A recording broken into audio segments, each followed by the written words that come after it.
Hi everyone, welcome back to Studying Deep. So this is the part one of subject corporate governance जिसमें मैंने total 8 most important questions cover करे हैं। Question के साथ साथ आपको आंसर्स भी मिलेंगे इन डेप्थ जिसको आप एग्जाम में लिख सकते हैं। Plus the best part is इसका पार्ट 2 भी आएगा जिसमें आपको फर्दर मोस्ट इंपॉर्टेंट क्वेश्चंस मिलेंगे। सो बिना किसी देरी के स्टार्ट करते हैं। हमारा फर्स्ट क्वेश्चन है that is define corporate governance, explain its significance and principles with examples. So corporate governance एक ऐसा सिस्टम होता है जिसमें कई सारी कंपनीज ऑपरेट करती हैं एंड जो कंपनीज होती हैं वो बेसिकली डायरेक्ट मैनेज और कंट्रोल करती हैं अपनी सारी मैनेजमेंट को। ये एक ऐसा फ्रेमवर्क भी कह सकते हैं हम इसको। बेसिकली कॉर्पोरेट गवर्नेंस एक ऐसा फ्रेमवर्क भी होता है या फिर हम कह सकते हैं ये ऐसा फ्रेमवर्क प्रोवाइड करता है कंपनीज को जिसकी हेल्प से जो कंपनीज होती हैं वो लॉन्ग टर्म ट्रस्ट बना सकती हैं between companies and stakeholders. Corporate governance companies और स्टेक होल्डर्स के बीच में ट्रस्ट को मेंटेन करने में काफी ज्यादा हेल्प करता है, जिससे स्टेक होल्डर्स को कंपनीज में ट्रस्ट हो जाता है एंड वो कंपनीज में इन्वेस्ट कर सकते हैं। स्टेक होल्डर्स का मतलब क्या होगा? इन्वेस्टर्स हो गए, एम्प्लॉयज हो गए, कस्टमर्स हो गए, सप्लायर्स हो गए और गवर्नमेंट होगी। तो ये सारे कंपनी के स्टेक होल्डर्स होते हैं। अगर इन सारे स्टेक होल्डर्स को कंपनी में ट्रस्ट रहता है तो ये अपना पैसा लगाने के लिए तैयार हो जाते हैं कंपनी के ऊपर। सो बेसिकली कॉर्पोरेट गवर्नेंस एक ऐसा रिलेशनशिप भी सेट करके देता है कंपनी की मैनेजमेंट को ऑपरेट करने के लिए। स्टेक होल्डर्स और कंपनीज के बीच में ट्रस्ट भी बनाकर रखता है, तो कंपनीज के लिए काफी ज्यादा हेल्पफुल होता है अगर कंपनी अपनी कॉर्पोरेट गवर्नेंस को मैनेज करके चलती है।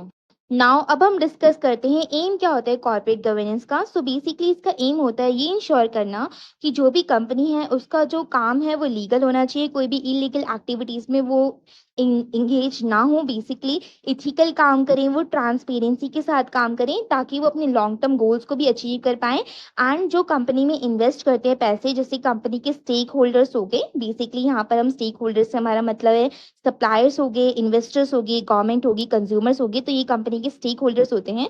तो कंपनी इस तरीके से अपना बिजनेस को रन करें ताकि वो लॉन्ग टर्म सक्सेस भी अचीव कर पाए, स्टेक होल्डर्स के बीच में ट्रस्ट भी मेंटेन कर पाए एंड जो स्टेक होल्डर का इंटरेस्ट है कंपनी को लेकर उस इंटरेस्ट को भी प्रोटेक्ट कर पाए। नाउ अब हम बात करते हैं सिग्निफिकेंस यानी कि इंपॉर्टेंस क्या होती है कॉर्पोरेट गवर्नेंस की। So first is investor confidence. जो कॉर्पोरेट गवर्नेंस है वो कहीं ना कहीं काफी ज्यादा कॉन्फिडेंस प्रोवाइड करता है इन्वेस्टर को। इन्वेस्टर क्या होंगे? कंपनी के स्टेक होल्डर्स होगी। तो जो कॉर्पोरेट गवर्नेंस है वो ट्रस्ट देता है, कॉन्फिडेंस देता है इन्वेस्टर्स को कि हाँ हमारी कंपनी ऑपरेट करती है तो लीगल तरीके से ऑपरेट कर रही है, इथिकल मैनर में हमारी कंपनी ऑपरेट कर रही है, तो कोई भी इन्वेस्टर कंपनी के अंदर पैसे इन्वेस्ट करने के लिए तैयार हो जाता है। उससे उन्हें ट्रस्ट मिलता है, ठीक है, अगर कंपनी कॉर्पोरेट गवर्नेंस को मेंटेन करती है। साइड बाय साइड ये क्या करता है? बेसिकली कंपनी की हेल्प करता है कि कंपनी एक प्रॉपर मैनर में रन कर सके, लॉन्ग टर्म तक रन कर सके एंड साथ ही और इन्वेस्टमेंट को अट्रैक्ट करने का भी मौका देता है। अगर कोई भी कंपनी है वो इथिकल मैनर में रन कर रही है, अच्छा सक्सेसफुल उनका बिजनेस चल रहा है, लॉन्ग टर्म तक वो अपना बिजनेस चला रही है, तो इससे और इन्वेस्टर्स जो होते हैं उनको भी एक ट्रस्ट बिल्ड होता है कि हाँ ये कंपनी काफी अच्छी रन कर रही है, तो हम इसमें अपने पैसे लगाएंगे तो हमारे पैसे डूबने के चांसेस बिल्कुल ना के बराबर हो जाते हैं। नेक्स्ट अगर हम सेकंड इसकी इंपॉर्टेंस देखें तो ट्रांसपेरेंसी इन ऑपरेशंस। जब भी कोई कंपनी कॉर्पोरेट गवर्नेंस को ऑपरेट करती है अच्छे तरीके से अपनी कंपनी के अंदर, तो इससे वो ट्रांसपेरेंसी को मेंटेन करती है। कंपनी जो होती है वो इस तरीके से ऑपरेट करती है कि वो पूरी ट्रांसपेरेंसी को मेंटेन करेंगी। स्टेक होल्डर्स की जो भी इंपॉर्टेंट इंफॉर्मेशन होती है जो उन्हें शेयर करनी होती है वो भी कंपनी शेयर करती है बिल्कुल ट्रांसपेरेंसी के साथ।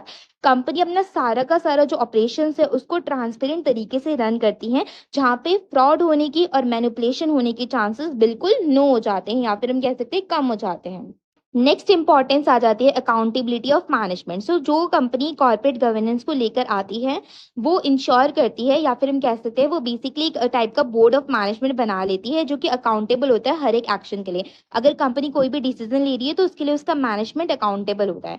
साथ ही साथ इससे ये भी इंश्योरिटी हो जाती है कि कंपनी जो भी डिसीजन को लेगी वो बेस्ट इंटरेस्ट के लिए ही लेगी, कंपनी के लिए वो डिसीजन प्रॉफिटेबल होंगी तभी उसको वो लेगी। नेक्स्ट आता है protection of stakeholder interest. Corporate governance basically अगर कंपनी के अंदर अच्छा कॉर्पोरेट गवर्नेंस मेंटेन रहता है तो इससे स्टेक होल्डर्स के जो अधिकार होते हैं, जो उनके राइट्स होते हैं, उसकी प्रोटेक्शन होती है। साथ ही साथ में जो माइनॉरिटी स्टेक होल्डर्स होते हैं उन पे भी ध्यान दिया जाता है। ऐसा नहीं है कि अगर वो माइनॉरिटी में स्टेक होल्डर्स तो उन पे ध्यान नहीं दिया जाएगा। साथ ही ये भी इंश्योरिटी होती है कि सबको आपस में फेयर ट्रीटमेंट मिले और जो दूसरे स्टेक होल्डर्स है उनको भी अच्छी ट्रीटमेंट मिले। Next is sustainable business growth. अब कॉर्पोरेट गवर्नेंस क्या करती है, एक फ्रेमवर्क प्रोवाइड करती है जिसकी हेल्प से कंपनी लॉन्ग टर्म प्लानिंग कर पाती है एंड उससे क्या होता है, वो शॉर्ट टर्म डिसीजन को अवॉइड कर पाती हैं, जो डिसीजन मे बी कंपनी के लिए लॉस हो सकते हैं फॉर द फ्यूचर। कंपनी अच्छा डिसीजन ले पाती है जिससे वो सस्टेनेबली ग्रो करती है। Next is prevention of corporate scandals. Basically अगर कंपनी इफेक्टिव कंट्रोल सिस्टम्स को इम्प्लीमेंट करेगी, ठीक है, तो इससे क्या होगा, वो फ्रॉड से बच सकती है, वो इनसाइडर ट्रेडिंग से बच सकती है, वो कोई भी अनइथिकल प्रैक्टिसेस से बच पाएगी, ठीक है, अगर वो इफेक्टिवली अपने सारे सिस्टम को कंट्रोल करके रखेगी। Seventh is improved corporate image and reputation. जो कंपनी होती है वो कॉर्पोरेट गवर्नेंस को स्ट्रांगली फॉलो करती है, जो भी कॉर्पोरेट गवर्नेंस के प्रिंसिपल्स होते हैं, ताकि वो अच्छी गुडविल अचीव कर सके मार्केट के अंदर एंड इससे जो उनकी इमेज होती है, जो कंपनी की वैल्यू होती है, वो भी इम्प्रूव हो जाती है। नाउ अब हम बात करते हैं प्रिंसिपल्स क्या होते हैं कॉर्पोरेट गवर्नेंस के। So first and most important principle है ट्रांसपेरेंसी। जो भी कंपनीज कॉर्पोरेट गवर्नेंस को फॉलो करती हैं वो सारे ही अपनी फाइनेंशियल ट्रांजेक्शन्स, जो भी उनकी फाइनेंशियल स्टेटमेंट्स होती है, उसको डिस्क्लोज करके रखती हैं, सारी रिलेवेंट इन्फॉर्मेशन को डिस्क्लोज करके रखती हैं, क्लियरली बताती हैं, ऑन टाइम बताती हैं। इससे वो क्या करती हैं, एक ट्रस्ट भी मेंटेन कर पा रही हैं, ट्रस्ट बिल्ड कर पा रही हैं इन्वेस्टर्स का भी और स्टेक होल्डर्स का भी। Second is accountability. जो मैनेजर्स होते हैं और डायरेक्टर्स होते हैं कंपनी के, वो अकाउंटेबल होते हैं, आंसरेबल होते हैं बोर्ड को, और जो बोर्ड होता है वो अकाउंटेबल यानी कि आंसरेबल होते हैं स्टेक होल्डर्स को और शेयर होल्डर्स को। Third is fairness. तो जो स्टेक होल्डर्स होते हैं इसके अंदर माइनॉरिटी शेयर होल्डर्स को भी इंक्लूड करेंगे, आपस में इन सबको फेयरली ट्रीट करा जाता है, एक जैसा ट्रीट करा जाता है और एक जैसी इक्वल अपॉर्चुनिटी दी जाती है अपने कंसर्न को एक्सप्रेस करने की। Fourth is responsibility. जो कंपनी होती है वो पूरी की पूरी जवाबदेह रिस्पॉन्सिबल होती है अपने लॉस को लेकर, इथिकल स्टैंडर्ड्स को लेकर और कमिटमेंट्स को लेकर towards the society and the environment. Fifth हमारा आ जाता है दैट इज इंडिपेंडेंस। इंडिपेंडेंस का क्या मतलब है, बेसिकली जितने भी मेंबर्स होते हैं, बोर्ड्स होते हैं, वो आपस में इंडिपेंडेंट होते हैं, ठीक है। एंड ऑडिट कम्युनिटीज जो होती हैं, ऑडिट कम्युनिटीज वो कम्युनिटीज होती हैं जो कि अनबाइस्ड डिसीजन लेती हैं।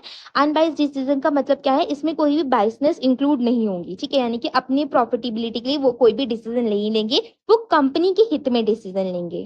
नाउ यहाँ पे हम एग्जाम्पल लेते हैं सत्यम स्कैम का। सत्यम स्कैम बेसिकली क्या हुआ था, सत्यम कंप्यूटर्स जो कि टॉप आईटी कंपनी में से एक था इंडिया की, ये एक मेजर अकाउंटिंग फ्रॉड के अंदर इन्वॉल्व हुआ था, इन 2009 में पकड़ा गया था, ठीक है।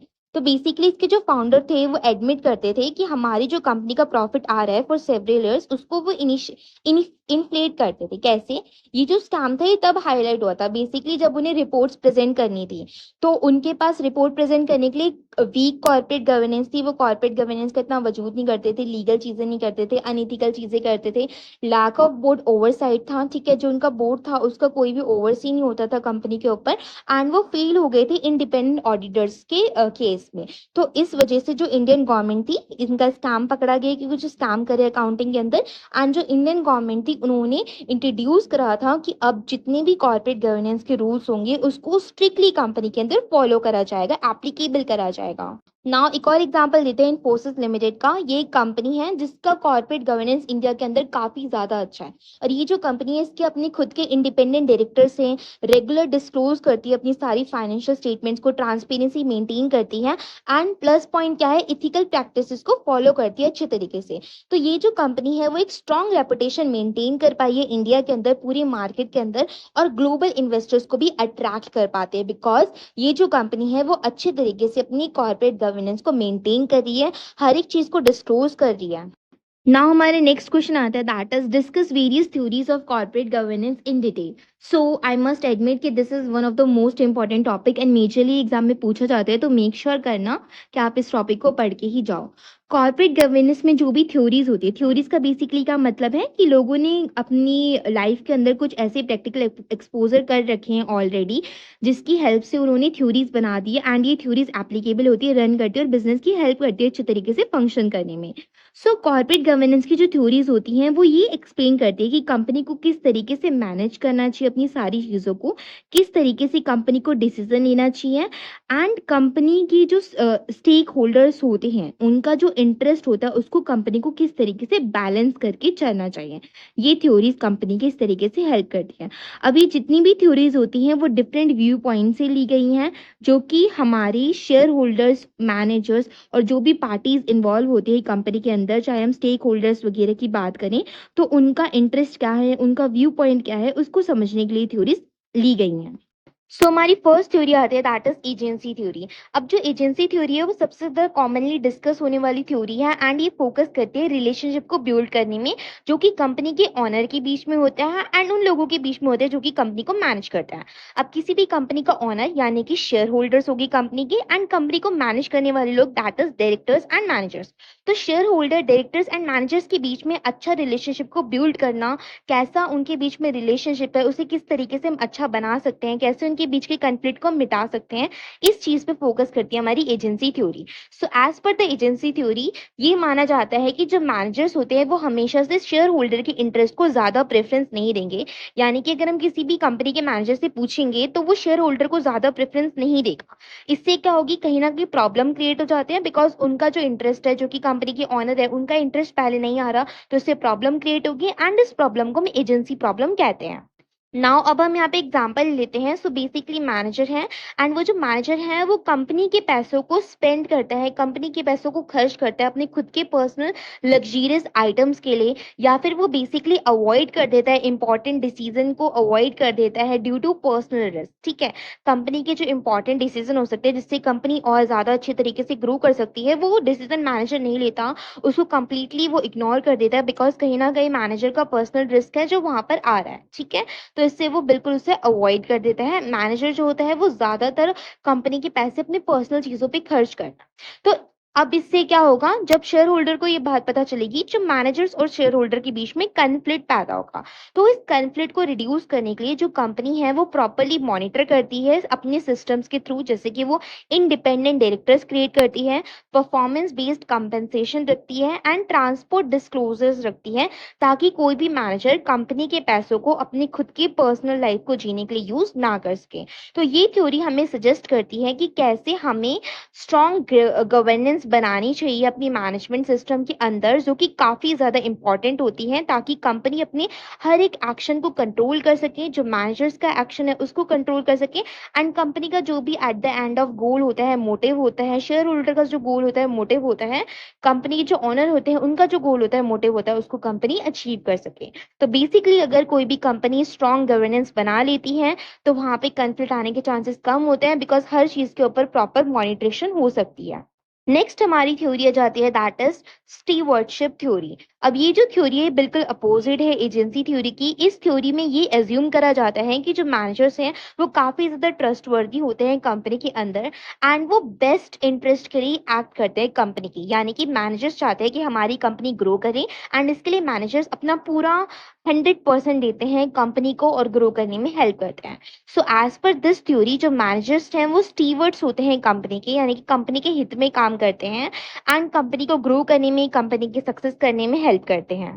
सो बेसिकली ऐसे केस में क्या होता है, ज्यादा टू मच कंट्रोल हो जाते हैं, ज्यादा मॉनिटरिंग हो जाती है, जिससे कहीं ना कहीं नेगेटिव इम्पैक्ट पड़ता है।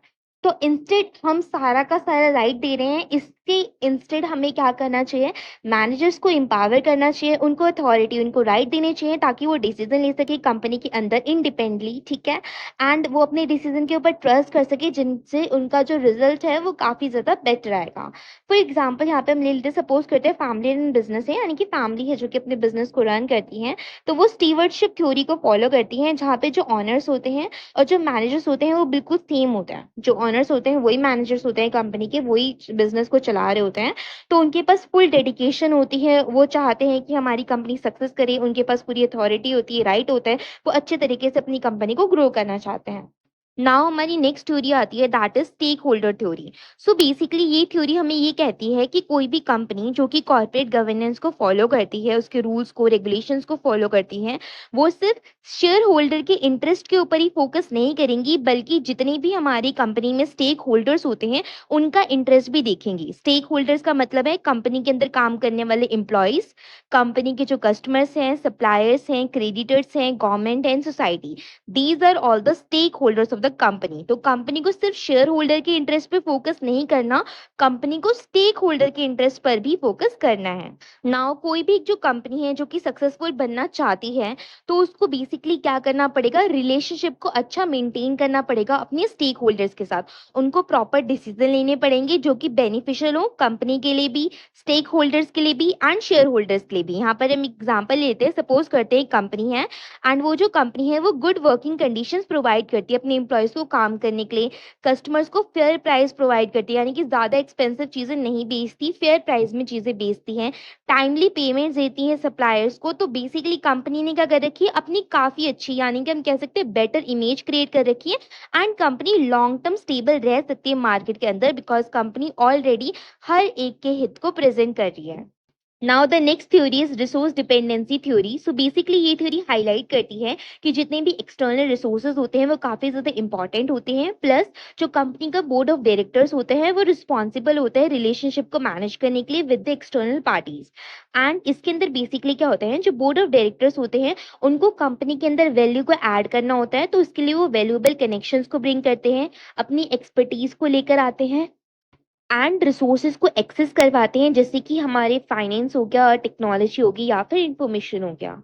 नाउ यहाँ पर हम एग्जांपल लेते हैं, सपोज करते हैं कंपनी है एंड कंपनी को अपने बोर्ड ऑफ मेंबर्स को अपॉइंट करना है। तो उसके लिए कंपनी क्या करेगी, उन लोगों को हायर करेगी जिनको ऑलरेडी एक्सपीरियंस है बैंकिंग सेक्टर के अंदर, गवर्नमेंट के अंदर, ताकि वो कंपनी की हेल्प कर सके फंडिंग के बेस पर और कंपनी की हेल्प कर सके to maintain the regulations more easily. ठीक है। So according to this theory, इसमें क्या होता है, बेसिकली कंपनी जब कॉर्पोरेट गवर्नेंस को फॉलो करती है तो उसका मतलब यही नहीं होता कि कंपनी को कंट्रोल करना है पूरे अच्छे तरीके से, मॉनिटर करना है अपने पूरे ऑपरेशंस को, but side by side company को रिलेशनशिप भी बिल्ड करना होता है एंड जितनी भी क्रिटिकल एक्सटर्नल रिसोर्सेज होते हैं उनसे भी कंपनी को अच्छा बॉन्ड बना के रखना पड़ता है with the help of board of directors. Now हमारी नेक्स्ट थ्योरी है that is transaction cost theory. So ये जो थ्योरी है फोकस करती है कि अगर हमें बिजनेस करना है तो बिजनेस करने के लिए हमें कितनी कॉस्ट लगेगी। ये थ्योरी सजेस्ट करती है कि जो गवर्नेंस स्ट्रक्चर है वो किस तरीके से डिजाइन होना चाहिए एंड हमें अपने कॉर्पोरेट गवर्नेंस स्ट्रक्चर को इस तरीके से डिजाइन करना चाहिए कि हमारी जो ट्रांजैक्शन कॉस्ट है वो रिड्यूस हो जाए, कम हो जाए, जैसे कि नेगोशिएशन हो गया, कॉन्ट्रैक्ट इन्फोर्समेंट हो गया या फिर डिस्प्यूट रेजोल्यूशन हो गया। यहाँ पर हम एक एग्जाम्पल लेते हैं, एक कंपनी है एंड कंपनी को अपना इंटरनल गवर्नेंस सिस्टम स्ट्रांग है, उसका इंटरनल गवर्नेंस सिस्टम काफी ज्यादा स्ट्रांग है, कंपनी के पास अपनी खुद की क्लियर पॉलिसीज है, गाइडलाइंस है, रेगुलेशंस है, कंपनी अपना कम टाइम वेस्ट करती है इस साइड के ऊपर एंड मनी डीलिंग पे टाइम लगाती है, लीगल इश्यूज को सॉल्व करती है, डिस्प्यूट को सॉल्व करती है। नाउ हमारी नेक्स्ट थ्योरी है that is political theory. So ये जो थ्योरी है सजेस्ट करती है कि जितना भी कॉर्पोरेट गवर्नेंस होता है वो कहीं ना कहीं इन्फ्लुएंस होता है पॉलिटिकल प्रोसेस के थ्रू, पावर स्ट्रक्चर्स के थ्रू, गवर्नमेंट्स के थ्रू, रेगुलेटर्स, पब्लिक इंस्टीट्यूशंस, ये सारे जो लोग होते हैं कहीं ना कहीं इंपॉर्टेंट रोल प्ले करते हैं गवर्नेंस स्टैंडर्ड्स को शेप करने के लिए। नाउ यहाँ पे हम एग्जांपल लेंगे, कंट्री में हम इंडिया ले लेते हैं, तो इंडिया के अंदर कई सारी कंपनीज हैं, कुछ ऐसी कंपनीज हैं जो कि स्ट्रिक्ट गवर्नेंस लॉज को फॉलो करती हैं एंड कुछ ऐसी कंपनीज हैं जो इसके अंदर वीक इन्फोर्समेंट है। सो बेसिकली जब हम इन दोनों कंपनीज को आपस में कंपेयर करेंगे तो इन दोनों कंपनीज का जो बिहेवियर होगा, जो स्ट्रक्चर होगा, कंप्लीटली डिफरेंट होगा। सो ये जो थ्योरी हमें क्या बताती है कि पब्लिक अकाउंटेबिलिटी काफ़ी ज़्यादा इंपॉर्टेंट होती है किसी भी कंपनी के लिए, इथिकल बिहेवियर को मेंटेन करना, लीगल कंप्लायंस को मेंटेन करना काफ़ी ज़्यादा इंपॉर्टेंट होता है। Now the next question is explain different models of corporate governance in detail. So basically corporate governance के अंदर कई सारी मॉडल्स होते हैं। मॉडल्स का मतलब क्या है, वो फ्रेमवर्क जो कि डिफरेंट डिफरेंट कंट्रीज के अंदर करा जाता है, कंपनीज में करा जाता है, ताकि वो अपने corporate responsibilities, structure, shareholder right, stakeholder के इंटरेस्ट को प्रोटेक्ट कर सके, उसको मैनेज कर सके। सो ये जो मॉडल्स होते हैं लोकल लॉ से, कल्चरल वैल्यूज से, फाइनेंशियल सिस्टम से, हिस्टोरिकल बिजनेस प्रैक्टिसेस से, इन सब के जरिए इन्फ्लुएंस होते हैं। नाउ हमारे नेक्स्ट मॉडल आता है that is Anglo American model. So ये जो मॉडल है ये कंट्रीज में फॉलो करा जाता है जैसे कि यूनाइटेड स्टेट और यूनाइटेड किंगडम। इसको हम शेयर होल्डर मॉडल भी कहते हैं। इसके फीचर्स क्या होते हैं? इस मॉडल के अंदर कंपनी जो होती है मेनली फोकस करती है शेयर होल्डर के ऊपर, ठीक है। कंट्रीज जो होती है फोकस करती है शेयर होल्डर के ऊपर। इसके अंदर जो बोर्ड ऑफ डायरेक्टर्स होते हैं उन्हीं के पास पूरा राइट होता है डिसीजन को लेने का। वो डिसीजन मेकिंग बॉडी होते हैं, वो सारे डिसीजन को लेते हैं। इस मॉडल के अंदर transparency, accountability and market efficiency तीनों को ही मेंटेन करा जाते हैं। एंड बेसिकली जो इंस्टीट्यूशनल इन्वेस्टर्स होते हैं वो काफी ज्यादा इंपॉर्टेंट रोल प्ले करते हैं। इस मॉडल के अंदर लीगल प्रोटेक्शन दी जाती है सारे के सारे शेयर होल्डर्स को। अगर वो माइनर शेयर होल्डर है तो भी उसको प्रॉपर लीगल प्रोटेक्शन दी जाती है। नाउ अब हम देखते हैं एडवांटेजेस और डिसएडवांटेजेस। तो एडवांटेजेस में सबसे पहली एडवांटेज है कि इसके अंदर हम सारी चीज डिस्क्लोज करते हैं पब्लिक के सामने, ट्रांसपेरेंसी को रखते हैं, ठीक है। इसके अंदर हम पूरा कंपटीशन को इंकरेज करते हैं, इनोवेशन को इंकरेज करते हैं। डिसएडवांटेजेस क्या है? इसके अंदर हम स्टेक होल्डर्स के इंटरेस्ट को नहीं देखते। ये जो मॉडल है कंप्लीटली फोकस करता है शेयर होल्डर के ऊपर, स्टेक होल्डर के ऊपर फोकस नहीं करता। तो इसके अंदर हम एम्प्लॉयर सोसाइटी का इंटरेस्ट नहीं देखेंगे बल्कि शेयर होल्डर का इंटरेस्ट देखेंगे। इसके अंदर हाई प्रेशर्स होता है कंपनी के ऊपर बिकॉज उन्हें शॉर्ट टर्म प्रॉफिट जनरेट करने पड़ते हैं फॉर शेयर होल्डर्स। एग्जाम्पल लेते हैं कंपनीज की, अगर हम बात करें एप्पल और माइक्रोसॉफ्ट जैसी, तो ये इस मॉडल को फॉलो करती है, एंग्लो अमेरिकन मॉडल को। तो जो एप्पल और माइक्रोसॉफ्ट कंपनी है वो शेयर होल्डर के इंटरेस्ट को ज्यादा मान्यता देती है, ठीक है। उनका एक स्ट्रॉन्ग इन्फ्लुएंस होता है कंपनी के डिसीजन के ऊपर। वो रेगुलर डिस्क्लोज करते हैं कंपनी को, ठीक है, रेगुलर डिस्क्लोज करते हैं वो शेयर होल्डर्स को, रिपोर्ट्स देते हैं उनको, इन्वेस्टर मीटिंग्स कंडक्ट करते हैं। सेकंड हमारा मॉडल आता है दैट इज जर्मन मॉडल। ये जो मॉडल है ये जर्मनी में फॉलो करा जाता है एंड कुछ यूरोपियन कंट्रीज है वहां पे फॉलो करा जाता है। इस मॉडल को हम स्टेक होल्डर मॉडल भी कहते हैं। सो इस मॉडल के अंदर बेसिकली हम फोकस करते हैं इंटरेस्ट ऑफ स्टेक होल्डर को बैलेंस करने की। स्टेक होल्डर के अंदर हमारे employees, creditors, share holders, customers, suppliers, ये सारे हमारे स्टेक होल्डर्स होते हैं। तो इसके अंदर कंपनी फोकस करती है कि कैसे वो स्टेक होल्डर के इंटरेस्ट को बैलेंस करके चले। इस मॉडल के अंदर डुअल बोर्ड सिस्टम फॉलो करा जाता है। First one is board of management जो कि एग्जीक्यूट करते हैं and second one is supervisory board जो कि नॉन एग्जीक्यूटिव होते हैं, ठीक है। नेक्स्ट अगर हम बात करें तो जो एम्प्लॉयज होते हैं, एम्प्लॉयज क्या हो गए? स्टेक होल्डर हो गए कंपनी के। सो जो एम्प्लॉयज हो गए वो रिप्रेजेंट कर सकते हैं सुपरवाइजरी बोर्ड को। एंड जो बैंक्स होते हैं वो काफी ज्यादा इंपॉर्टेंट रोल प्ले करते हैं कॉर्पोरेट फाइनेंसिंग एंड गवर्नेंस के अंदर। नाउ अब हम बात करते हैं एडवांटेजेस एंड डिसएडवांटेजेस की। So first one is advantage क्या होता है? इसमें हम लॉन्ग टर्म प्लानिंग कर सकते हैं, उसको इंकरेज कर सकते हैं। इसमें हम एम्प्लॉयज को भी इन्वॉल्व करवा रहे हैं अपने डिसीजन मेकिंग के अंदर। इसके अंदर हम सस्टेनेबिलिटी के ऊपर फॉलो करते हैं, फोकस करते हैं, इंडस्ट्री स्टेबिलिटी के ऊपर फोकस करते हैं। डिसएडवांटेज क्या होगा? जो भी हमारा डिसीजन मेकिंग है वो थोड़ा स्लो हो सकता है बिकॉज ये थोड़ा कॉम्प्लेक्स स्ट्रक्चर हो जाता है कहीं ना कहीं। एंड इसके अंदर जो शेयर होल्डर की वैल्यू होती है वो थोड़ी कम होती है। नाउ एग्जांपल लेते हैं जो हमारी जर्मन कंपनीज होती है जैसे कि हमारी सीमेंस होगी। सो ये इस मॉडल को फॉलो करती है, जर्मन मॉडल को। यहाँ पर ये बेसिकली क्या करते हैं, जो इनका बोर्ड होता है, बोर्ड के अंदर इनके वर्कर रिप्रेजेंटेटिव्स होते हैं जो कि कंपनी की हेल्प करते हैं गुड लेबर रिलेशंस को फॉलो करने में, मेंटेन करने में। नाउ हमारा थर्ड मॉडल आता है दैट इज जापानीज मॉडल। सो जो जापानीज मॉडल है वो जापान में फॉलो करा जाते हैं एंड इसके अंदर हम फोकस करते हैं लॉन्ग टर्म रिलेशनशिप को बिल्ड करने में between companies, banks and employees, ठीक है। ये जो मॉडल है हार्मनी, लॉयल्टी और ग्रुप डिसीजन मेकिंग को प्रमोट करता है। फर्स्ट हमारा इसके अंदर फीचर आता है दैट इज लार्ज कॉर्पोरेशन को हम आपस में लिंक करते हैं थ्रू क्रॉस शेयर होल्डिंग, ठीक है। जो बैंक्स होते हैं वो इन्वॉल्व होते हैं गवर्नेंस के अंदर, फाइनेंसिंग के अंदर। लाइफ टाइम एम्प्लॉयमेंट प्रैक्टिसेस को इसके अंदर फॉलो करा जाता है, कॉमन होती है इस मॉडल के अंदर। एंड इस मॉडल के अंदर जो शेयर होल्डर की एक्टिविटी है वो उसका लेवल जो होता है वो कम होता है। अब हम बात करते हैं एडवांटेजेस एंड डिसएडवांटेजेस की। सो फर्स्ट हमारी एडवांटेज है ये जो मॉडल है वो स्टेबिलिटी को प्रमोट करता है, लॉन्ग टर्म प्लानिंग को प्रमोट करता है, कॉपरेशन को प्रमोट करता है among companies and banks. Disadvantages क्या है? इसमें जो प्रोटेक्शन है वो थोड़ी वीक हो जाती है due to minority shareholders, ठीक है। एंड इसमें थोड़ी ट्रांसपेरेंसी में भी लैक आता है, कम ट्रांसपेरेंसी होती है, एक्सटर्नल अकाउंटेबिलिटी थोड़ी कम होती है। अब हम एग्जांपल लेते हैं जो कंपनीज है जैसे कि टोयोटा, ठीक है। ये क्या करती है? जापानीज मॉडल के अंदर ऑपरेट करती है। तो ये मेनली फोकस करती है लॉन्ग टर्म ग्रोथ के ऊपर, एम्प्लॉय की वेलफेयर के ऊपर और स्टेबल बिजनेस रिलेशनशिप को बिल्ड करने के ऊपर। नेक्स्ट हमारा मॉडल आता है दैट इज इंडियन मॉडल। सो जो इंडियन मॉडल है वो basically Indian corporate governance model है।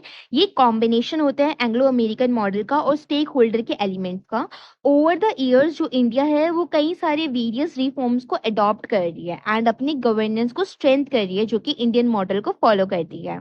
अब हम इसके फीचर्स देखते हैं। ये लीगल फ्रेमवर्क के ऊपर पूरा बेस होता है। लीगल फ्रेमवर्क में हमारा कंपनीज एक्ट आएगा, सेबी की रेगुलेशंस को फॉलो करेंगे एंड जो क्लॉज है हमारा 49 का उसको फॉलो करेंगे।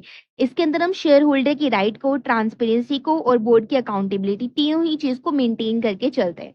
नेक्स्ट इसके अंदर इंडिपेंडेंट डायरेक्टर्स होते हैं, ऑडिट कमेटी होती है अलग से, ठीक है, जो कि कंपलसरी होती है for the listed companies.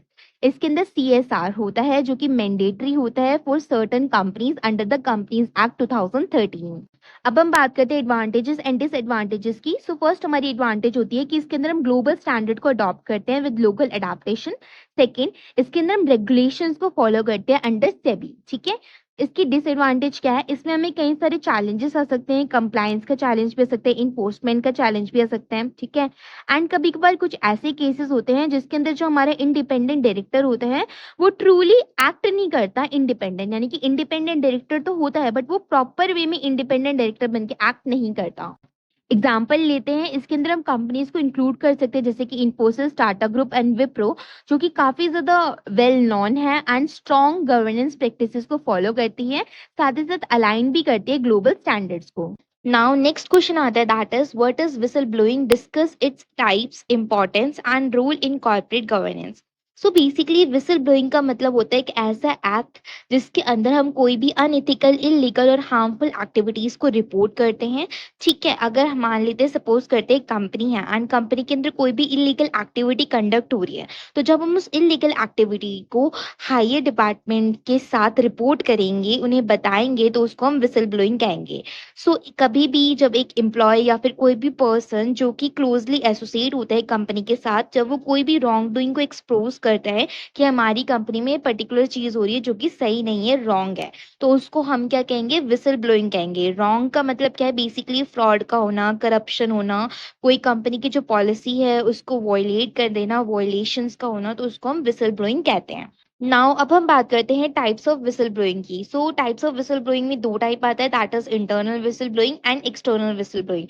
So internal whistle blowing का मतलब होता है वो पर्सन जो कि विसल ब्लोअर है, यानी कि वो क्या करेगा, रिपोर्ट करेगा किसी ऐसे पर्सन को जो कि कंपनी के अंदर ही काम करते हैं और हायर डेजिग्नेशन में, जैसे कि सुपरवाइजर, इथिक्स कमिटी या फिर इंटरनल ऑडिटर। और एक्सटर्नल विसल ब्लोइंग का मतलब होता है जब पर्सन डिस्क्लोज करते हैं कि हमारी कंपनी में XYZ कोई भी इश्यू हो रहा है, लेकिन वो कंपनी के लोगों को नहीं बताता जो कि कंपनी में काम करते हैं, बल्कि वो बाहर डिस्क्लोज करते हैं, जैसे कि रेगुलेटरीज को बताते हैं, मीडिया में डिस्क्लोज करते हैं, पुलिस को बता रहे हैं, कोई भी गवर्नमेंट एजेंसी है उसको बता रहा है। अगर हम कंपनी के अंदर डिस्क्लोज करेंगे तो उसको हम इंटरनल कहेंगे, लेकिन अगर हम कंपनी के बाहर किसी को बताते हैं तो उसको हम एक्सटर्नल कहेंगे। नाउ थर्ड आता है that is personal whistle blowing. So personal whistle blowing का बेसिकली का मतलब होता है जब एम्प्लॉय रिपोर्ट करता है कि कोई भी गलत काम हो रहा है जो उसको अफेक्ट कर रहा है, यानी कि कोई भी ऐसा काम हो रहा है कंपनी के अंदर जो एम्प्लॉय को पसंद नहीं है, उसको लग रहा है कि मेरे लिए ये काम हो रहा है जो कि बिल्कुल गलत है, ऐसा नहीं होना चाहिए, जैसे कि हैरेसमेंट होगी या फिर अनफेयर ट्रीट करना। Next is impersonal whistle blowing. इसका मतलब क्या होता है, कोई भी रॉन्ग डूइंग हो रही है कंपनी के अंदर, लेकिन वो विसल ब्लोअर को अफेक्ट नहीं कर रही डायरेक्टली, बट कहीं ना कहीं कंपनी को या फिर सोसाइटी को अफेक्ट करती है, यानी कि विसल ब्लोअर को डायरेक्टली वो अफेक्ट नहीं कर रही, लेकिन वो कहीं ना कहीं कंपनी को अफेक्ट करती है या फिर सोसाइटी को अफेक्ट करती है, जैसे कि अकाउंटिंग में फ्रॉड हो जाना या फिर इन्वायरमेंटल वॉल्यूशन का होना। नाउ अब हम बात करेंगे इंपॉर्टेंट क्यों होता है विसल ब्लोइंग किसी भी कॉर्पोरेट गवर्नेंस के अंदर। So first reason is promote transparency and accountability.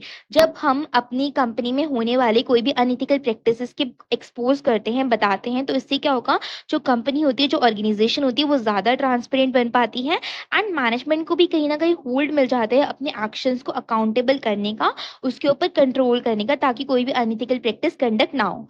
Second is prevent major scandals. Basically अगर हम टाइमली विसल ब्लोइंग करते हैं तो इससे हमारी कंपनी में फ्रॉड होने के चांसेस बिल्कुल ना के बराबर हो जाएंगे। हम अपनी कंपनी को फ्रॉड से बचा पाएंगे, स्कैंडल से बचा पाएंगे, इससे पहले वो कहीं जाकर आगे जाकर बड़ी प्रॉब्लम बन जाए। हम अपनी कंपनी को सेव कर पाएंगे फाइनेंशियल और रेपुटेशनल लॉस से। Third one is protect stakeholder interest. So basically अगर कंपनी के अंदर कोई भी रॉन्ग डूइंग होता है, कोई भी गलत काम होता है, तो अगर हम उसको टाइमली रिपोर्ट कर देते हैं तो इस सिनेरियो के अंदर जो विसल ब्लोअर है वो इनडायरेक्टली या फिर हम कह सकते हैं डायरेक्टली कंपनी में स्टेक होल्डर के इंटरेस्ट को प्रोटेक्ट करे। स्टेक होल्डर का बेसिकली मतलब है कंपनी में इन्वेस्टर्स, कस्टमर्स, एम्प्लॉयज और public, they are the stakeholders of the company. So इनके इंटरेस्ट को हम प्रोटेक्ट कर पाएंगे। Fourth one is ethical culture. So basically whistle blowing जो है वो इंकरेज करता है कि हमारी जो कंपनी है वो पूरी ऑनेस्टी और इंटीग्रिटी के साथ काम करे। साथ ही साथ ये एक हमें मैसेज भी सेंड करवाता है कि कोई भी जो रॉन्ग डूइंग है कंपनी के अंदर वो टॉलरेट नहीं करी जाएगी। अगर हम कोई भी अनइथिकल प्रैक्टिस करते हैं, अगर आप किसी को भी हरास करते हो, उसको कोई इशू होता है एंड वो रिपोर्ट करता है उस चीज को, तो ये बिल्कुल भी टॉलरेट नहीं करेगी company. Now next is support legal compliance. So basically regulatory authorities जो होती हैं उसमें बेसिकली जो कंपनीज होती हैं वो रेगुलेटरी अथॉरिटीज को फॉलो करती हैं। उन्हें विसल ब्लोअर पॉलिसीज को मेंटेन करके रखना पड़ता है जिससे कंपनीज को कंपाइल करने में हेल्प मिलती है लॉज के साथ, और कोई भी जो पेनल्टीज है उसको अवॉइड करने में हेल्प मिलती है जब वो रेगुलेटरी अथॉरिटीज को फॉलो करके रखेंगी। Now, next question आता है that is what is class action in corporate governance? Explain its relevance and legal framework in India. So basically class action जब हम particularly corporate governance के बारे में बात कर रहे हैं, so class action एक kind of legal process होता है जहाँ पे एक group of shareholders, depositors और stakeholders होते हैं जो कि collectively मिलकर एक lawsuit फाइल करते हैं, और वो lawsuit फाइल करते हैं कंपनी, डायरेक्टर्स, ऑडिटर्स और एडवाइजर्स के अगेंस्ट। बिकॉज कहीं ना कहीं जो शेयर होल्डर, डिपॉजिटर और स्टेक होल्डर्स होते हैं उनके साथ कोई मिसकंडक्ट हुआ होता है, उनके साथ कंपनी ने कोई फ्रॉड करा होता है या फिर कोई भी ऐसा एक्ट प्रेजेंट करा होता है जो कि उनके इंटरेस्ट के लिए हानिकारक होता है, उनके इंटरेस्ट को हार्म करता है। तो उससे प्रोटेक्ट होने के लिए वो क्या करते हैं, कंपनी के डायरेक्टर्स, ऑडिटर्स और एडवाइजर्स के खिलाफ एक लॉसूट फाइल कर देते हैं, एंड उस लॉसूट को बेसिकली एक लीगल प्रोसेस होता है एंड इसी लीगल प्रोसेस को हम क्लास एक्शन कहते हैं। नाउ जो क्लास एक्शन होता है काफी ज्यादा पावरफुल होता है। अब यहाँ पर हम पूछेंगे कि पावरफुल क्यों होता है class action. So basically class action powerful इसलिए होता है बिकॉज इससे हम माइनॉरिटी शेयर होल्डर्स का इंटरेस्ट, उनके राइट को प्रोटेक्ट करें, इन्वेस्टर के राइट को प्रोटेक्ट करें, ठीक है। एंड जो कंपनीज होती है वो पूरी अकाउंटेबल हो जाती है अपनी मिस मैनेजमेंट के लिए। इन केस अगर कंपनी ने कोई भी मिसकंडक्ट करा है, कोई भी मिस मैनेजमेंट करी है, तो वो पूरी अकाउंटेबल हो जाती है। अनइथिकल बिहेवियर अगर उन्होंने करा है तो उसके लिए अकाउंटेबल हो जाती है। नाउ अब हम बात करते हैं relevance of class action in corporate governance. So first pointer is protection of minority share holders. Class action का सबसे इंपॉर्टेंट रोल होता है कि कंपनी के अंदर जितने भी शेयर होल्डर्स हैं, बेसिकली यहाँ पर माइनॉरिटी शेयर होल्डर्स के बारे में बात करेंगे, तो कंपनी के अंदर जितने भी माइनॉरिटी शेयर होल्डर्स हैं उनके राइट को प्रोटेक्ट करना। जो स्मॉल शेयर होल्डर्स है कंपनी के लिए, वो फाइट नहीं कर सकते पावरफुल मैनेजमेंट के साथ। सो उनके पास प्रॉपर रिसोर्सेज नहीं होते, वो प्रॉपर तरीके से फाइट नहीं कर पाएंगे, इसलिए क्लास एक्शन बनाया जाता है। बिकॉज क्लास एक्शन के थ्रू वो ज्वाइन कर सकते हैं एक साथ मिलकर, एंड अगर उनके साथ कोई भी मिसकंडक्ट होता है तो वो जस्टिस के लिए अपील कर सकते हैं, ठीक है। वो प्रॉपर कॉर्पोरेट गवर्नेंस के अंदर ही क्लास एक्शन बनाया जाता है जहाँ पे उन्हें जस्टिस मिलता है, उनके साथ फेयर ट्रीटमेंट होती है। नाउ सेकंड पॉइंट आता है that is promote accountability. Companies, directors, auditors and advisors ये सारे के सारे आंसरेबल होते हैं फॉर देयर एक्शंस। जो भी कंपनी के अंदर ये चीजें लेंगे वो आंसरेबल होंगी कि उन्होंने ये चीज करी है तो क्यों करी है। इससे क्या होगा, वो इथिकल चीजों को करेंगे, इथिकल करेंगे अपनी हर एक चीज, वो रिस्पॉन्सिबल हो जाएंगे डिसीजन मेकिंग को लेकर। Third point is legal remedy for investors. जो इन्वेस्टर्स होते हैं वो कहीं ना कहीं सफर करते हैं ड्यू टू फॉल्स स्टेटमेंट। अगर हम फॉल्स प्रेजेंट करेंगे, कंपनी की फाइनेंशियल स्टेटमेंट को गलत तरीके से प्रेजेंट करेंगे इन्वेस्टर्स के सामने, तो इससे इन्वेस्टर्स कहीं ना कहीं सफर करेंगे।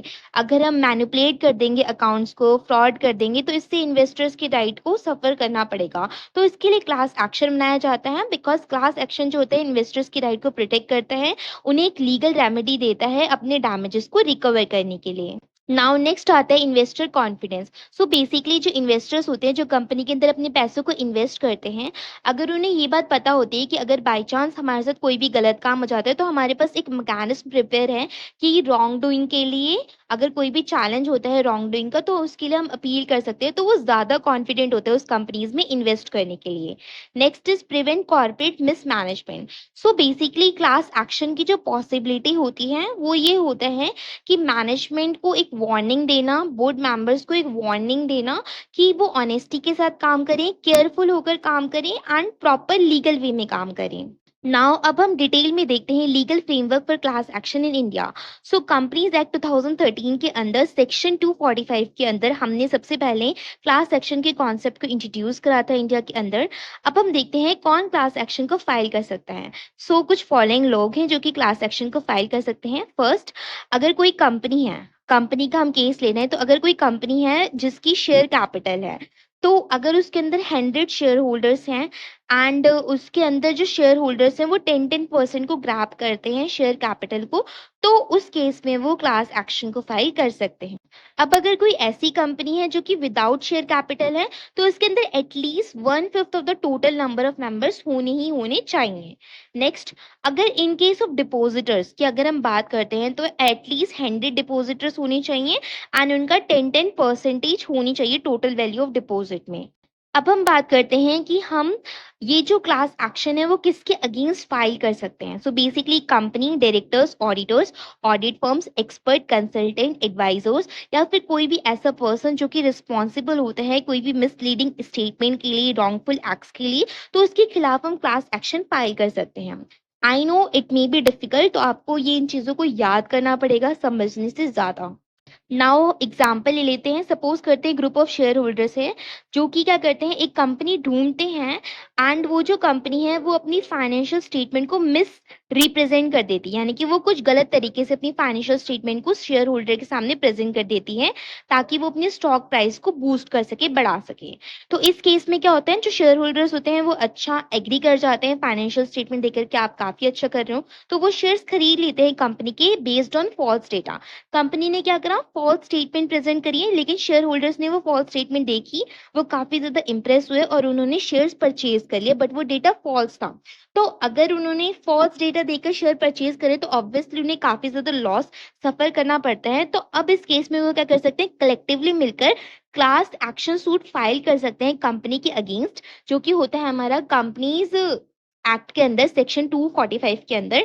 वो क्या कर सकते हैं, कंपेंसेशन की अपील कर सकते हैं कि हमें कंपेंसेट करो, आपने हमारे सामने मिस रिप्रेजेंटेशन करी थी अपनी फाइनेंशियल स्टेटमेंट्स की। तो वो कंपनी के अगेंस्ट क्या कर सकते हैं, बेसिकली फाइल कर सकते हैं क्लास एक्शन को। नाउ नेक्स्ट क्वेश्चन आता है, that is explain the role of institutional investors in corporate governance with examples. So जो इंस्टीट्यूशनल इन्वेस्टर्स होते हैं किसी भी कंपनी के अंदर, वो large amount of money company के अंदर इन्वेस्ट करते हैं। ठीक है, इंस्टीट्यूशनल इन्वेस्टर्स ऐसे इन्वेस्टर्स होते हैं जो कि कंपनी के अंदर मोटे अमाउंट ऑफ मनी को इन्वेस्ट करते हैं। इसके अंदर mutual funds, insurance companies, pension funds, hedge funds, banks या फिर अदर फाइनेंशियल इंस्टीट्यूशन, ये सारे के सारे इंक्लूड हो जाएंगे। अब ये क्या करते हैं, अपना खुद का सिग्निफिकेंट शेयर ऑन करते हैं कंपनीज के अंदर। जो इंस्टीट्यूशनल इन्वेस्टर्स होते हैं वो काफी ज्यादा इंपॉर्टेंट रोल भी प्ले करते हैं कॉर्पोरेट गवर्नेंस को इन्फ्लुएंस करने में। साइड बाय साइड उनके पास पावर होती है, रिसोर्सेज होते हैं, रिस्पॉन्सिबिलिटी होती है कंपनी के मैनेजमेंट को मॉनिटर करने में।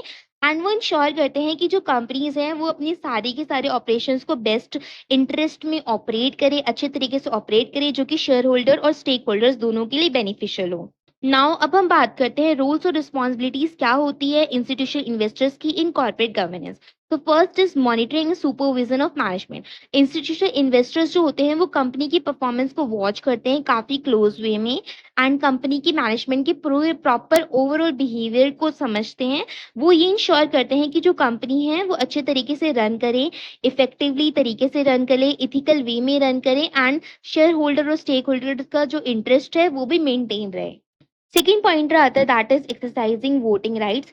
तो बेसिकली जो इंस्टीट्यूशनल इन्वेस्टर्स होते हैं उनके पास वोटिंग राइट्स होते हैं, वो शेयर होल्डिंग के उनके प्रॉपर वोटिंग राइट्स होते हैं एंड वो अपनी राइट्स का यूज कर सकते हैं इंपॉर्टेंट मैटर्स में वोट करने के लिए, जैसे कि appointment of directors, mergers, dividends and executive salaries. अब ये जो वोटिंग पावर होती है उनके पास, इससे क्या होगा, वो कंपनी की स्ट्रैटेजिक डायरेक्शन को इन्फ्लुएंस कर पाएंगे एंड अकाउंटेबिलिटी को इंश्योर कर पाएंगे। थर्ड पॉइंट आता है, that is promoting transparency and disclose. Basically जो इंस्टीट्यूशनल इन्वेस्टर्स होते हैं वो टाइमली और एक्यूरेट फाइनेंशियल रिपोर्ट चाहते हैं, सस्टेनेबिलिटी चाहते हैं कि हमारे पास सारी चीजें अच्छे वे में डिस्क्लोज होनी चाहिए, कोई भी चीज हमसे मत छुपाओ, प्रॉपर ट्रांसपेरेंट रहो, गवर्नेंस प्रैक्टिसेस को फॉलो करो। इससे क्या होगा, कंपनी पुश होगी, कंपनी के जो स्टैंडर्ड्स होंगे ट्रांसपेरेंसी के वो भी हाई रहेंगे। तो कई सारे जो इंस्टीट्यूशनल इन्वेस्टर्स होते हैं, अगर हम ईएसजी की बात करें यानी कि इन्वायरमेंटल सोशल गवर्नेंस, तो इनकी जो गाइडलाइंस होती हैं वो कंपनीज के अंदर जाती है, कंपनी इनकी गाइडलाइंस को फॉलो करती हैं ताकि वो इन्वेस्टमेंट की क्वालिटी को क्वालिफाई कर सके। Fourth point is that is reducing management misconduct. So basically जो इंस्टीट्यूशनल इन्वेस्टर्स होते हैं वो लॉन्ग टर्म इंटरेस्ट शो करते हैं कंपनी की परफॉर्मेंस के ऊपर। वो अपोज भी कर सकते हैं एक्शन को अगर उन्हें लगता है कि कुछ रिस्की हो सकता है या डिसऑनेस्ट लगती है उन्हें कंपनी, तो वो अपोज कर सकते हैं अपने एक्शन को। एंड जो उनकी प्रेजेंस होती है वो काफ़ी ज़्यादा इंपॉर्टेंट होती है बिकॉज वो मैनेजमेंट में काफ़ी ज़्यादा हेल्प करते हैं, ठीक है। एंड वो इंगेज भी रहते हैं, अगर कोई भी अनइथिकल प्रैक्टिस होती है तो उसको भी वो देखते हैं, तो मैनेजमेंट इस वे में कोई भी मिसकंडक्ट नहीं कर पाता, रिड्यूस हो जाता है मिसकंडक्ट, ठीक है, फ्रॉड वगैरह होने के चांसेस कम हो जाते हैं। Next is enhancing share holder activism. So basically जो इंस्टीट्यूशनल इन्वेस्टर्स होते हैं वो पार्ट लेते हैं शेयर होल्डर एक्टिविटी के अंदर, जहाँ पर वो बोल सकते हैं, कोई भी उन्हें मैनेजमेंट के डिसीजन से रिलेटेड कोई भी क्वेश्चन करना होता है तो क्वेश्चन कर सकते हैं। एंड अगर उन्हें बेटर गवर्नेंस के लिए कोई जो भी चीज़ डिमांड करनी होती है तो वो भी कर सकते हैं। Next is long term value creation. So basically जो इंस्टीट्यूशनल इन्वेस्टर्स होते हैं वो लॉन्ग टर्म सस्टेनेबिलिटी के ऊपर फोकस करते हैं, वैल्यू क्रिएशन बनाते हैं एंड वो इंकरेज करते हैं कंपनीज को कि कंपनी रिस्पॉन्सिबल बिजनेस प्रैक्टिसेस को अडॉप्ट करें, स्टेक होल्डर के रिलेशन को और अच्छा बनाएं, उसे इम्प्रूव करें and strong internal governance system को बिल्ड करें। Next is challenges. So first challenge can be conflict of interest. कभी कभार क्या होता है वो स्ट्रिक्टली कंपनी के अगेंस्ट एक्ट नहीं कर पाता है बिकॉज वो कंपनी के साथ एक बिजनेस रिलेशनशिप मेंटेन कर रहे हैं, तो वो बिजनेस को खराब नहीं करना चाहेंगे। Next is passive involvement. Basically जो इंस्टीट्यूशनल इन्वेस्टर्स होते हैं, यहाँ पर सारे इंस्टीट्यूशनल इन्वेस्टर्स की बात नहीं हो रही, ठीक है, वो क्या करते हैं एक्टिवली पार्टिसिपेट करते हैं गवर्नेंस के अंदर एंड कुछ जो होते हैं वो साइलेंटली रहना प्रेफर करते हैं। तो पैसिव इन्वॉल्वमेंट हो सकती है जहां पर कुछ इन्वेस्टर्स ज्यादा पार्टिसिपेट कर रहे हैं और कुछ बिल्कुल भी नहीं कर रहे हैं। Lack of expertise. कुछ जो होते हैं इन्वेस्टर्स उनके पास डिटेल नॉलेज नहीं होती, उन्हें प्रॉपर नॉलेज नहीं होती कि कैसे इवैल्यूएट करना चाहिए कंपनी को, कंपनी के मैनेजमेंट को, उसकी गवर्नेंस को, तो कहीं ना कहीं इशू फेस हो सकता है इसमें। Now, seventh question is explain the concept of corporate social responsibility, discuss its relationship and corporate sustainability and strategic planning. So, corporate social responsibility यानी कि CSR, इसका मतलब क्या होता है कि बिजनेस की रिस्पॉन्सिबिलिटी होती है सोसाइटी के अगेंस्ट। बिजनेस अगर हम कर रहे हैं तो हम भी रिस्पॉन्सिबल होते हैं सोसाइटी के लिए, इन्वायरमेंट के लिए, स्टेक होल्डर्स के लिए, हमें सबका भला देखकर चलना चाहिए। तो इसका मतलब सिंपली ये है कि जो कंपनीज होती हैं उन्हें सिर्फ अपने प्रॉफिट पर ही फोकस नहीं करना, बल्कि उन्हें सोसाइटी की वेलफेयर के भी ऊपर फोकस करना है, इन्वायरमेंट को उन्हें कोई भी हार्म नहीं करना, साइड बाय साइड जो भी कम्युनिटीज हैं, जो भी पीपल हैं, जो भी प्लानट है उसका भी ध्यान रखना है। तो CSR के अंदर कई सारी एक्टिविटीज इंक्लूड होती है जैसे कि एजुकेशन को प्रमोट करना, हेल्थ केयर सेक्टर को प्रमोट करना, प्रोटेक्शन करना इन्वायरमेंट की, वुमेन एम्पावरमेंट करना, रूरल डेवलपमेंट करना। तो ये सारी कुछ प्रैक्टिसेस होती हैं, एक्टिविटीज होती हैं जो हम कॉर्पोरेट सोशल रिस्पॉन्सिबिलिटी के अंदर फॉलो करते हैं। अब हम देखते हैं ऑब्जेक्टिव्स क्या होते हैं कॉर्पोरेट सोशल रिस्पॉन्सिबिलिटी के। सो फर्स्ट वन इज हम चाहते हैं कि जो हमारे एम्प्लॉयज हैं उनकी जो लाइफ है, जो लोकल कम्युनिटीज, जो गांव में रहते हैं लोग, उनकी जो लाइफ है वो इम्प्रूव हो सके, क्वालिटी ऑफ लाइफ मिले उन्हें। सेकेंड, इन्वायरमेंटल सस्टेनेबिलिटी को इंश्योर करना। थर्ड, हम इंक्लूसिव ग्रोथ को प्रमोट करते हैं। फोर्थ, हम एक पॉजिटिव इमेज बिल्ड करना चाहते हैं कंपनी की इन द मार्केट। सोसाइटी के अंदर हम जा रहे हैं तो हमारी सोसाइटी के अंदर कंपनी की अच्छी इमेज रहनी चाहिए। फिफ्थ, हम क्या करते हैं नेशन बिल्डिंग के ऊपर कंट्रीब्यूट करते हैं, लॉन्ग टर्म डेवलपमेंट के ऊपर भी कंट्रीब्यूट करते हैं। नाउ अब हम बात करते हैं लीगल फ्रेमवर्क क्या होता है कॉर्पोरेट सोशल रिस्पॉन्सिबिलिटी का in India. So section 135 of the companies act 2013 CSR mandatory हो गया है कुछ कंपनीज के लिए जो कि फॉलोइंग क्राइटेरिया को मीट करते हैं। फर्स्ट, जिस कंपनी की नेटवर्थ 500 करोड़ या उससे ज्यादा होती है। सेकेंड, जिस कंपनी का टर्नओवर 1000 करोड़ या उससे ज्यादा है। एंड फिफ्थ, जिस कंपनी का नेट प्रॉफिट 5 करोड़ या उससे ज्यादा है इन अ फाइनेंशियल ईयर। तो इन सारी कंपनीज जो इस क्राइटेरिया में फॉलो करती हैं उन सबको मैंडेटरी होता है कॉर्पोरेट सोशल रिस्पॉन्सिबिलिटी को फॉलो करना। ना वो कंपनी जो कि इनमें से कोई भी क्राइटेरिया को फॉलो करती है उन्हें क्या करना पड़ता है, फर्दर अपनी एक कॉर्पोरेट सोशल रिस्पॉन्सिबिलिटी कमेटी बनानी पड़ती है। सेकेंड, उन्हें अपने एवरेज नेट प्रॉफिट का 2% लास्ट 3 ईयर्स हम देखेंगे तो उसका जितना भी उनका नेट एवरेज प्रॉफिट होता है उसका 2% उन्हें कॉर्पोरेट सोशल रिस्पॉन्सिबिलिटी की एक्टिविटीज प्रैक्टिसेस पे खर्च करना पड़ता है। थर्ड, उन्हें अपनी रिपोर्ट प्रिपेयर करनी पड़ती है कि उन्हें अपनी एनुअल रिपोर्ट प्रिपेयर करनी पड़ती है कॉर्पोरेट सोशल रिस्पॉन्सिबिलिटी की स्पेंडिंग की। यहाँ पे इम्पोर्टेंट बात आती है कि जो भी कॉर्पोरेट सोशल रिस्पॉन्सिबिलिटी की एक्टिविटीज़ होती हैं, वो कभी भी नॉर्मल कोर्स ऑफ बिज़नेस के अंदर अंडरटेकन नहीं करी जाती। यानी कि ऐसा नहीं है कि हम बिज़नेस कर रहे हैं तो हम कुछ भी करेंगे एंड उसे हम बोल देंगे कि हमने सीएसआर करा है, that is not be considered, ठीक है? तो इस केस में हमें क्या करना पड़ेगा, कुछ एक्टिविटीज़ है जो कि लिस्ट करी गई हैं शेड्यूल 7 के अंदर ऑफ द कंपनीज एक्ट, तो हमें इन सारी एक्टिविटीज़ को कंसिडर करना पड़ेगा एंड उनमें से हमें कोई एक्टिविटी कंडक्ट करनी पड़ेगी, जैसे कि पॉवर्टी के ऊपर, एजुकेशन, जेंडर इक्वालिटी के ऊपर। अब हम बात करते हैं रिलेशनशिप क्या होती है corporate social responsibility and corporate sustainability के बीच में। अब हम डिफरेंस देख लेते हैं। सबसे पहले हम सीएसआर के बारे में बात करेंगे। सीएसआर जो होते हैं मेनली फोकस करते हैं स्पेसिफिक प्रोग्राम्स के ऊपर, एक्टिविटीज के ऊपर। ये शॉर्ट टर्म के लिए हो सकता है या फिर प्रोजेक्ट बेस्ड भी हो सकता है। इसके अंदर हमें कंप्लायंस का ध्यान रखना पड़ता है, लीगल ऑब्लिगेशंस का ध्यान रखना पड़ता है, रिएक्टिव होता है इन नेचर। कॉर्पोरेट सस्टेनेबिलिटी के बारे में बात करते हैं। इसके अंदर हम long term environmental and social performance के ऊपर फोकस करते हैं। इसके अंदर हम कोर बिजनेस की स्ट्रैटेजी के ऊपर फोकस करते हैं। ये वॉलेंट्री होता है, यानी कि लोग अपने आप करते हैं, स्ट्रैटेजिक होता है इन नेचर एंड ये प्रोएक्टिव होता है इन बिल्डिंग लॉन्ग टर्म वैल्यू। इसके अंदर हम मतलब कॉर्पोरेट सस्टेनेबिलिटी कर हम लॉन्ग टर्म वैल्यू जनरेट करना चाहते हैं for the company. Now 8th question आता है, that is discuss the consumer protection act and investor protection in the context of corporate governance. This is one of the most important question जो कि majorly exam में पूछा जाता है। तो I just want to inform you कि आप इस क्वेश्चन को डेफिनेटली करना।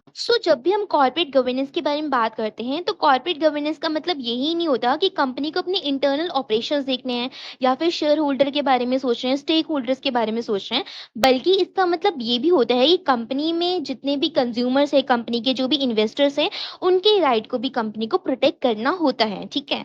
जब भी हम स्ट्रॉन्ग कॉर्पोरेट गवर्नेंस के बारे में बात करेंगे तो इसका बेसिकली यही मतलब है कि कंपनी इथिकल वे में ऑपरेट कर रही है, हर चीज में ट्रांसपेरेंट है, वो अपनी फाइनेंशियल स्टेटमेंट को अच्छे तरीके से दिखा रही है, कंप्लायंस कर रही है, पूरी लॉज को मानती है, रेगुलेशंस को मानती है एंड इन्वेस्टर्स की राइट को भी प्रोटेक्ट करती है, एक्सटर्नल स्टेक होल्डर्स को भी देखती है, जो माइनॉरिटीज शेयर होल्डर्स होते हैं उनकी राइट को भी प्रोटेक्ट करती है। तो मोटा मोटा अगर हम कहें तो कॉर्पोरेट गवर्नेंस का मतलब क्या होता है, ये कंपनी हर एक वे में अच्छा परफॉर्म कर रही है, चाहे वो स्टेक होल्डर के बारे में हो, शेयर होल्डर के बारे में हो, कंज्यूमर के बारे में हो, इन्वेस्टर्स के बारे में हो, फिर किसी भी बारे में हो। नाउ अब हम सबसे पहले बात करते हैं कंज्यूमर प्रोटेक्शन एक्ट 2019 की। ये क्या होता है, एक लेजिस्लेशन होता है। बेसिकली इसके अंदर हम क्या करना चाहते हैं कि इंडिया के अंदर जितने भी कंज्यूमर्स हैं, हम उनके इंटरेस्ट और उनके राइट को प्रोटेक्ट कर रहे हैं, तभी हमने इसका नाम रखा है कंज्यूमर प्रोटेक्शन एक्ट। तो कंज्यूमर का जो भी राइट होता है, कंज्यूमर का जो भी इंटरेस्ट होता है, उसको प्रोटेक्ट करने के लिए एक्ट बनाया गया है। इसके अंदर रिस्पॉन्सिबिलिटी होती है बिजनेस की कि जो बिजनेस है वो कंज्यूमर को क्वालिटी के प्रोटेक्ट दे, सेफ्टी के प्रोटेक्ट दे, यानी कि कोई भी ऐसे प्रोडक्ट ना बनाए, कोई भी ऐसे प्रोडक्ट ना बेचे जो कि हार्म कर सकते हैं कंज्यूमर को, ट्रांसपेरेंसी मेंटेन करे अपनी प्रोडक्ट्स और सर्विसेज में। इसके की फीचर्स देखते हैं। First is consumer right recognise. सबसे पहला, कंज्यूमर के पास राइट होता है, right to safety, right to be informed, उसके पास प्रॉपर इन्फॉर्मेशन होनी चाहिए, राइट टू चूज, उसके पास राइट होता है कि वो कौन सी चीज को लेना चाहे, चॉइस का राइट होता है उसके पास, राइट टू बी हर्ड, उसे सुना जाए, ठीक है, तो उसका भी उसके पास राइट होता है, right to redress and right to consumer education. Second is e filing of complaints. Consumer के पास राइट होता है कि वो कंप्लेंट फाइल कर सकता है, चाहे वो ऑनलाइन मोड से करे या ऑफलाइन मोड से करे, ठीक है, वो कभी भी कंप्लेंट को फाइल कर सकते हैं। इन केस अगर उसे कोई भी प्रोडक्ट में कोई भी चीज लग रही है कि अच्छी नहीं हुई, या फिर उसे रॉन्ग प्रोडक्ट मिला, या फिर प्रोडक्ट गलत मिला, ठीक है, तो इस केस में फाइल कर सकते हैं कंप्लेंट, या फिर वो हैप्पी नहीं है तो उस केस में भी।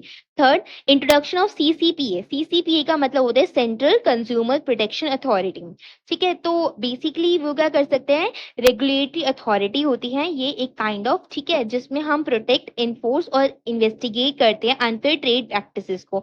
अगर कंज्यूमर के साथ कोई भी अनफेयर ट्रेड प्रैक्टिस होती है तो उस केस में जो CCPA, that is central consumer protection authority, तो वो कंज्यूमर को प्रोटेक्ट करती है, उन्हें इन्फोर्स करती है और उस बारे में इन्वेस्टिगेट करती है कि उनके साथ ये अनफेयर ट्रेड प्रैक्टिस किस वे में हुई है, ठीक है, उन्हें प्रोटेक्ट करती है। Fourth is product liability and penalties. जो कंपनीज होती हैं जो कि लाइबल होती हैं, कोई भी डिफेक्टिव प्रोडक्ट अगर उन्होंने दिया एंड अगर वो मिसलीड करी अपनी एडवर्टाइजमेंट के थ्रू, तो कंज्यूमर तो भटक जाएगा, ठीक है, तो उनके ऊपर काफी ज्यादा बड़ी अमाउंट में हैवी पेनल्टीज लगाई जाती हैं, फाइन्स लगाए जाते हैं एंड उन्हें जेल भी हो सकती है, ठीक है, एप्लीकेबल होता है for violation. Fifth is liability of celebrities. Influencers जो होते हैं, जो ब्रांड एम्बेसडर्स होते हैं, उनके ऊपर भी पेनल्टीज लगाई जा सकती है अगर वो कोई भी प्रमोट कर रहे हैं फॉल्स चीज को या फिर मिसलीडिंग प्रोडक्ट को वो प्रमोट करते हैं। अब हम देखते हैं जो इन्वेस्टर प्रोटेक्शन एक्ट है वो किस तरीके से लिंक करता है कॉर्पोरेट गवर्नेंस के साथ। तो फर्स्ट इज इथिकल रिस्पॉन्सिबिलिटी। जो अच्छा कॉर्पोरेट गवर्नेंस है उसमें फेयर ट्रीटमेंट मिलती है कंज्यूमर्स को, उनके साथ फेयरली बिहेव करा जाता है, कोई भी मिसलीडिंग उन्हें इन्फॉर्मेशन नहीं मिलती, ठीक है, कोई भी हार्मफुल प्रोडक्ट उन्हें नहीं मिलती। लेकिन अगर कोई कंपनी हार्मफुल प्रोडक्ट दे रही है तो उसका मतलब उनका पुअर गवर्नेंस है। Second, transparency and accountability. Companies जो होती हैं वो डिस्क्लोज करती है अपनी प्रॉपर प्रोडक्ट की डिटेल्स को, डिस्क्लोज करती हैं, क्लियरली मेंशन करती हैं, हर एक चीज प्रोडक्ट के ऊपर भी मेंशन होती है, एंड वो अकाउंटेबल भी होती है फॉर सर्विस फेलियर। सपोज करते हैं अगर कोई भी कंज्यूमर ने कोई भी प्रोडक्ट परचेज करा है बट वो प्रोडक्ट अच्छा नहीं है तो इस केस में वो प्रॉपर अकाउंटेबल होंगी अपनी सर्विसेज के लिए। Next is legal compliance. तो बेसिकली जो कंज्यूमर लॉ होता है वो एक बेसिक पार्ट है किसी भी कंपनी की गवर्नेंस ड्यूटीज का, एंड लीगल कंप्लायंस का हमें साफ साफ ध्यान रखना पड़ता है। Fourth is corporate reputation. जो कंपनी होती है जो कि कंज्यूमर प्रोटेक्शन एक्ट को फॉलो करती है वो पब्लिक ट्रस्ट को भी मेंटेन कर पाती है एंड ब्रांड की लॉयल्टी को भी मेंटेन कर पाती है। एग्जाम्पल लेते हैं मैगी नूडल्स का जो कि नेस्ले इंडिया ने बनाया था, वो बैन हो गया था, टेम्परेरी बैन हुआ था बिकॉज उसके अंदर कुछ एक्सेसिव लीड कंटेंट आ गया था, तो उस वजह से उसे बैन कर दिया गया था। अब ये जो इशू है ये इंपॉर्टेंट शो करता है रेगुलेटरी कंप्लायंस की, कंज्यूमर सेफ्टी की इन कॉर्पोरेट गवर्नेंस। अब आ जाते हैं पार्ट बी। तो पार्ट बी के अंदर हम इन्वेस्टर प्रोटेक्शन के बारे में पढ़ेंगे।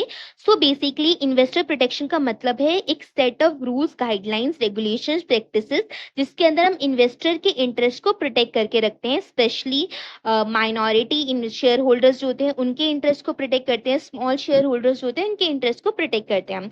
तो इसके अंदर कंपनी कैसे प्रोटेक्ट करती है? इसके अंदर कंपनी उन्हें फ्रॉड से बचाती है, इनसाइडर ट्रेडिंग से बचाती है, मिसमैनेजमेंट से बचाती है। नेक्स्ट हमारा आ जाता है की एलिमेंट्स कौन कौन से होते हैं। First is SEBI regulation. SEBI क्या होता है? Securities and exchange board of India. SEBI जो होते हैं वो रेगुलेट करता है जो भी लिस्टेड कंपनीज होती हैं ताकि वो ट्रांसपेरेंसी, फेयरनेस और इन्वेस्टर प्रोटेक्शन के साथ ऑपरेट कर सके, इन सारी चीजों को फॉलो कर सके company. Second is disclosure norms, यानी कि जो कंपनीज होती हैं उन्हें अपना फुल एंड टाइमली डिस्क्लोज करना पड़ता है अपने फाइनेंशियल रिजल्ट्स को, अपनी स्टेटमेंट्स को, जिसके अंदर पार्टी ट्रांजेक्शन्स इन्वॉल्व होती हैं, बोर्ड डिसीजन इन्वॉल्व होते हैं और रिस्क फैक्टर्स भी इन्वॉल्व होते हैं। Third is prohibition of insider trading, यानी कि सेबी जो होता है प्रोहिबिट करता है कि आप कोई भी अनपॉलिश्ड प्राइस सेंसिटिव इन्फॉर्मेशन को शेयर नहीं करोगे जिससे आपको पर्सनल गेन हो। Fourth is grievance redressal mechanism, यानी कि जो इन्वेस्टर ग्रीवेंस होते हैं वो सॉल्व करा जाता है अगर किसी को भी कोई भी प्रॉब्लम आती है, ठीक है, तो इन दैट केस उसे सॉल्व करा जाता है, सॉल्व करा जा सकता है थ्रू सेबी, या फिर कुछ स्पोर्ट्स प्लेटफॉर्म होते हैं उसके थ्रू भी सॉल्व करा जा सकता है, या फिर हम कंप्लेन भी रह सकते हैं अपने रीड्रेसल सिस्टम का यूज करके। Fifth is share holder right. जो इन्वेस्टर्स होते हैं उनके पास राइट होता है, राइट टू वोट, रिसीव करते हैं वो डिविडेंड, इंस्पेक्ट करते हैं वो कंपनी के डॉक्यूमेंट्स को।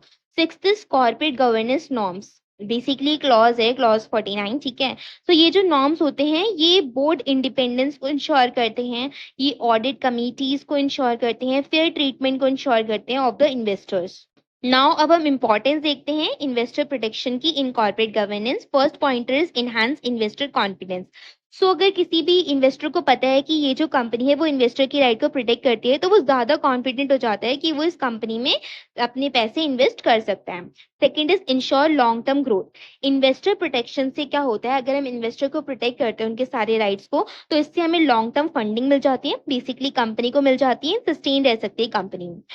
Third is minimise fraud and mismanagement. Strong governance होने से हम प्रॉपर वे में इन्वेस्टर की प्रोटेक्शन को अच्छे तरीके से कर सकते हैं जिससे रिस्क भी कम हो जाते हैं एंड फाइनेंशियल स्कैंडल्स भी नहीं आते। So yes guys, that's all for the video. इस वीडियो के अंदर हम टोटल 8 क्वेश्चंस कवर करें जो कि काफी ज्यादा इंपॉर्टेंट है, एंड मेक श्योर कि आप ये सारे क्वेश्चंस कवर कर लिए। प्लस अगर आपको किसी में डाउट है तो you may comment below, and keep supporting, and thank you so much once again.